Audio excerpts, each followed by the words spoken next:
Et pour commencer tout d'abord ce journal, un petit mot de la météo du jour avec encore un temps très variable aujourd'hui et beaucoup de nuages, peut-être un peu de soleil et pas de pluie en revanche selon Météo Service pour aujourd'hui. On devrait y échapper et du vent en tout cas et à peine 17 degrés pour les températures. Mais vous le savez, la météo de ce jour, de ce mardi, on en reparle en détail après le journal. La première image à la une de cette édition, donc tout de suite, c'est pour évoquer l'ouverture du salon créé hier à l'île Grand Palais. Pendant 3 jours, tous ceux qui rêvent de créer leur entreprise ont rendez-vous ici pour obtenir tous les conseils et un accompagnement, un suivi auprès des 200 exposants présents. 18 000 visiteurs sont attendus jusqu'à demain. Preuve que ce salon créé est devenu un événement pour l'économie régionale. Le Nord-Pas-de-Calais est en effet la région française connaissant depuis quelques années la plus forte progression du nombre de créations d'entreprises. Ici, sur plus de 200 mètres carrés, tous les experts sont là pour répondre à toutes les questions, valider les projets, trouver des partenaires durables et donc des financements. Rendez-vous aujourd'hui et demain encore à l'île Grand Palais. Xavier Silly, lui, était hier matin dans les allées du salon pour en savoir plus. J'avais déjà fréquenté le salon à l'occasion de ma création l'an dernier et j'y avais trouvé beaucoup d'aides et de services.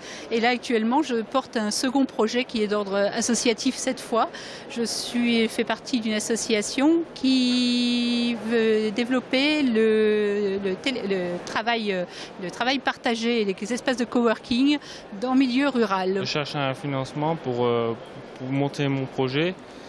Et j'ai vu pas mal d'endroits, c'est pas évident. Je suis venue chercher des informations sur tout ce qui concerne la création, donc au niveau des banques, au niveau de la comptabilité, les démarches à faire. Autre actualité aujourd'hui avec cette information publiée ce matin par La Voix du Nord. Les bars lillois ont perdu leur combat judiciaire contre la mairie de Lille. Martine Aubry leur a en effet imposé de nouveaux horaires il y a plusieurs mois. Fermeture en semaine du dimanche au mercredi à 1h du matin et les jeudis, vendredis et samedis à 3h. Une nouvelle charte dénoncée par les professionnels de la nuit qui avaient alors attaqué l'arrêté municipal devant le tribunal administratif de Lille. Mais la décision est tombée il y a plusieurs semaines, jugeant en fait irrecevable la requête des établissements de nuit des 2 syndicats. On ignore pour l'instant s'ils feront appel de cette décision.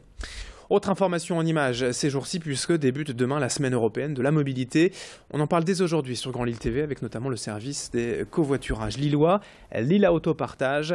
La société ouverte en 2007 compte aujourd'hui 33 stations dans 11 communes de l'agglomération.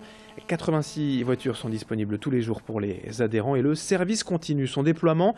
À l'appel d'un habitant du Canon d'Or à Lambersart, une station vient d'ouvrir début septembre dans le quartier avec 2 véhicules en expérimentation pendant 4 mois. La station en question sera pérennisée si le succès est au rendez-vous. Pour rappel, Lilla propose des voitures pour un prix allant de 2,50 € à 4 € de l'heure. Plus de 21 000 personnes sont aujourd'hui adhérentes. C'est la formule idéale, selon elle, pour des trajets de courte durée pour tous ceux qui utilisent peu la voiture. Explication avec la fondatrice directrice de Lilla Autopartage au micro de Xavier Silly.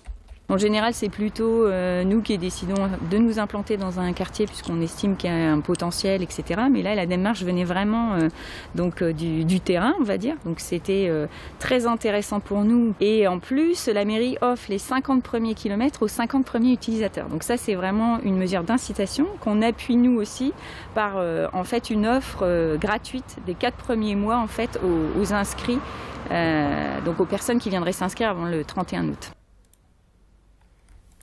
Allez, on enchaîne à 7h34 en direct sur Grand Lille TV avec un peu de sport et du basket. Mais avant de parler de l'Euro, de l'équipe de France et de son quart de finale ce soir face à la Lettonie au stade Pierre-Mauroy. Hier avait lieu la présentation officielle de l'équipe de l'ESBVA Lille Métropole, version 2015-2016. Après une saison historique l'an dernier, marquée, souvenez-vous, par le titre européen en Eurocoupe et une place en finale du championnat de France. Les guerrières villeneuvoises repartent avec les mêmes ambitions pour cette saison, mais avec un effectif tout de même renouvelé à 40%. L'entraîneur Fred Duzard évoque toutefois un groupe soudé avec toujours un très bon état d'esprit. Le SBV a d'ailleurs bien démarré cette année en remportant déjà ses 4 premiers matchs amicaux. Et dans quelques semaines, il y aura tout de même un autre challenge pour les filles de Villeneuve-d'Ascq, l'Euroleague à jouer, la grande Coupe d'Europe, cette fois pour le SBVA. On écoute l'entraîneur Fred Duzard au micro de Xavier Silly. Le profil de l'équipe a changé, on a changé 40% de l'équipe, on a 4 nouvelles recrues et des départs, mais voilà, on est en train de se chercher, on est en train de façonner, de se construire l'équipe. On a eu quelques bobos en début de saison qui ont ralenti tout ça, mais ça se met en place doucement. Voilà, l'année dernière, on a eu un début de saison pas excellent puisqu'on a démarré par 2 défaites en championnat, ce qui nous a pas empêché d'être finalistes.